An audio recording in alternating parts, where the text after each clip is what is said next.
Hi guys, so welcome to my local SEO guide, and today I'm going to show you 10 top tips of how to get onto that number 3 top results of Google Local. So lots of you have asked me, following the blog, lots more information. So what I thought I'd do is, for those who haven't had time to read it, we'll throw out a quick video, give you the top 10 tips as fast as I possibly can.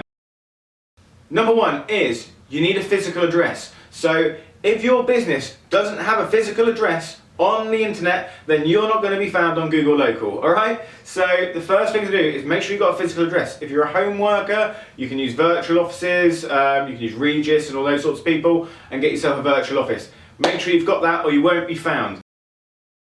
Number 2, make sure you've got some reviews.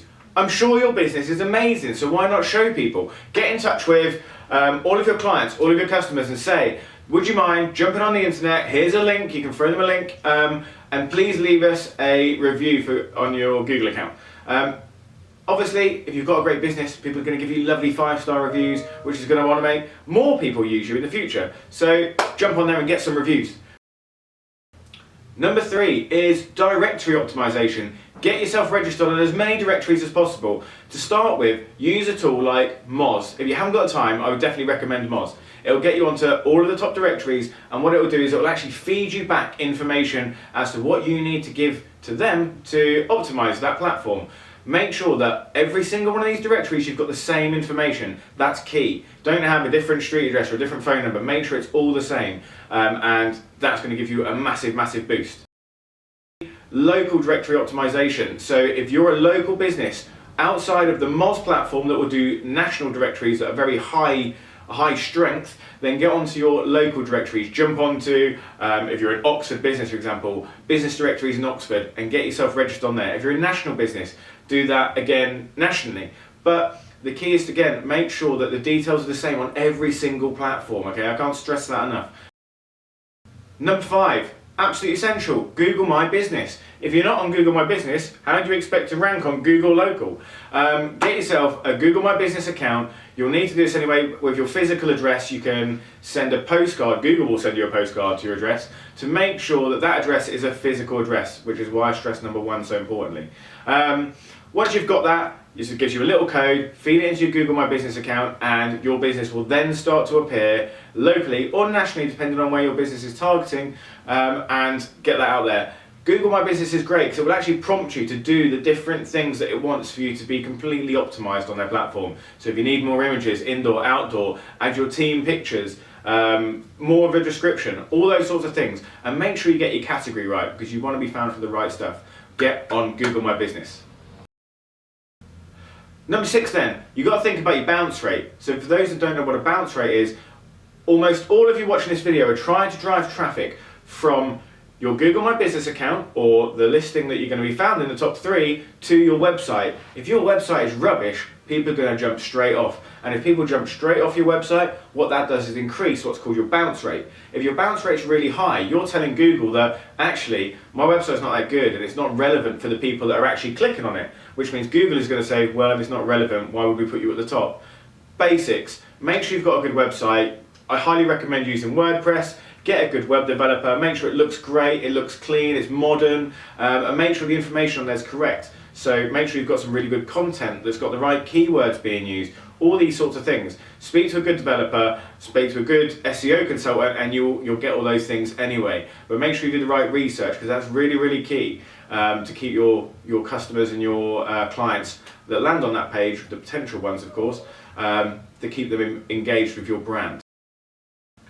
The next one then, number 7, social media. Make sure you're on social media, and make sure you pick the right social media platforms for your brand. You've got loads and loads of choice. You've got Facebook, Twitter, LinkedIn, Instagram, Pinterest, Google+, YouTube. There's loads and loads out there for you to choose from, but make sure you get the right ones for your brand. So I'd highly recommend, if you don't know which ones to choose for yourself, go and speak to a consultant and say which ones are going to work with my brand, and you're along with your brand guidelines. So make sure you get the right balance for your business. But get on social media, because all of those different platforms are actually driving traffic back to your website, and having traffic from all those different areas, again, is telling Google that you're up to date and you're modern. Which brings me on to the next point. consistent content. If you're going to put content out there and you're going to use social media and you're going to use blogs on your website, make sure it's consistent. Make sure you're getting lots and lots of content out there, but don't put loads out and then stop. Make sure it's continuous. Struggle on time, use a really good platform like Hootsuite. Hootsuite's amazing. You can pre-program everything that you want to come out. We recommend to smaller brands, if you haven't got the time, jump on day 1, week 1 of the month or a couple of days before and write your schedule for the next 30 days. That means you can actually take a step back. It allows you to then post things that are ad hoc, but if you are really, really busy, you've still got consistent content going out on social media. So use social media and make sure it's consistent. Number 9 then, now we're on content. Please make sure it's unique. If you're not using unique content and someone else has done it before, why would someone read your content? Plus, if you're the second one to the market, Google's already ranked someone else, so you're going to have to work pretty hard to knock them off the top spot. Use content to the best of its ability and give your customers and your clients something that they can't get anywhere else. You're obviously the best at what you do. We all believe that, otherwise we wouldn't be in business. Get your business out there for the right reasons and make sure that you're putting out a serious message that people can really, really engage with. If you want to be funny, be funny. If you want to be informative, be informative.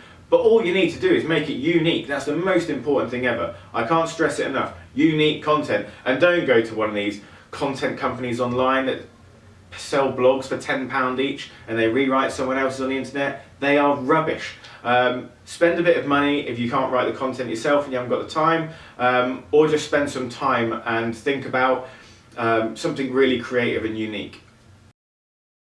So number 10, and this is going to be no shock to anyone because we are talking about local SEO and it's link building. Make sure you are building links back to your website so that you have got that extra strength and that extra engagement coming to the website from all different places in the internet. Your link building will naturally do that from your directory side of things, but build links from, if you've got some really, really good information, use a press release. Press releases are amazing. They go out absolutely everywhere. You can use different press release distribution sites. They're okay. If you want to do it seriously, I'd recommend hiring a PR company. And again, if anybody wants some recommendations, get in touch. But PR is absolutely brilliant to get all those extra links back to your site. Do not hire some guy in a foreign country to buy a load of links that will charge you a few £100 a month and they'll build all these rubbish links back to your website because they're not relevant, they don't work. So don't do it properly. It's quality over quantity. It's not about how many links you've got, it's about where they're coming from and are they relevant. So please build links and get in touch with some professionals that can do it. Use UK agencies if you're in the UK because a lot of them are very, very good at what they do, but ask them and try to ask some details. If you want to know the right questions to ask, then let me know and I'll let you know which ones are the best ones to use, okay? So I hope this really helps. Sorry it took so long. I know we're trying to save time. If you want more information, there is more information on the website, inside the blog. But if you've got any questions, drop me a line and I'll be more than happy to help you out. Right, thank you very much for your time and there'll be more of these coming out soon. So have a great day, have a great week, and I'll catch you later. Bye!